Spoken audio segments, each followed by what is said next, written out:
कई बार हमारे जीवन में कष्ट आता है तो हमें बड़ा दुख होता है कि प्रभु इतने कष्ट हमें ही क्यों। कि कई बार लोगों के मन में ये शंका होती है कि प्रभु हम इतने पुण्य के कर्म करते हैं, हमेशा कभी किसी का बुरा नहीं करते, लेकिन फिर भी हम दुखी हैं। तो संतों का भाव है कि परमात्मा कभी भी किसी को दुखी नहीं करता है, अपने ही कर्म जो हैं उनको व्यक्ति भोगता है। जो अपना प्रारब्ध है उसको तो आपको भोगना ही है ना। और आज दुख है तो कल को सुख भी होगा। क्यों? क्योंकि कभी सुख है कभी दुख है, इसी का नाम जीवन है। जो सुख दुख में न घबराए उसे इंसान कहते हैं, पराया दर्द अपनाए उसे इंसान कहते हैं। कि कभी भी दुख में व्यक्ति को घबराना नहीं चाहिए, ये सोचना चाहिए ये तो बहुत अच्छा समय चल रहा है मेरा। क्यों? यदि मेरे दुख में पहले काट लूंगा तो इसका मतलब ये हो गया कि अब आपके जीवन में सुख ही सुख आने वाले हैं, दुख खत्म हो रहे हैं। कैसे? जब से रात्रि कालीन हम शयन करते हैं तो प्रातः काल जब उठते हैं तो देखते हैं सूर्य उदय होता है और पूरे दिन पर्यंत हम दिन में रहते हैं। तो दिन जो है वो सुख का है एक तरीके से भाव, उदाहरण के लिए।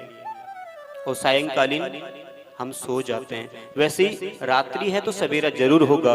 आज दुख है तो कल को सुख होना ही होना है।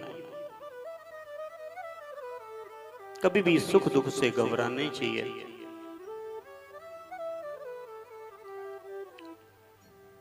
ऐसे ही मेरे गोविंद,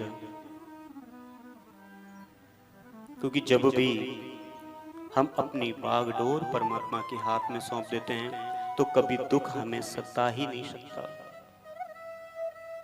हाँ, हमारा भाव भी वैसा होना चाहिए कि प्रभु अब यदि हमारे अंदर तो छल कपट है और हम सोचें कि भाई हमें दुख ना मिले, लेकिन अपने अंदर वास्तविकता होनी चाहिए कि यदि हम भगवान की भक्ति करते हैं, भगवान से प्रेम करते हैं तो वास्तविकता के साथ करें, दिखावा बिल्कुल भी ना करें। कई बार लोग दिखावा इतना करते हैं बहुत ज्यादा, लेकिन वास्तविकता नहीं होती।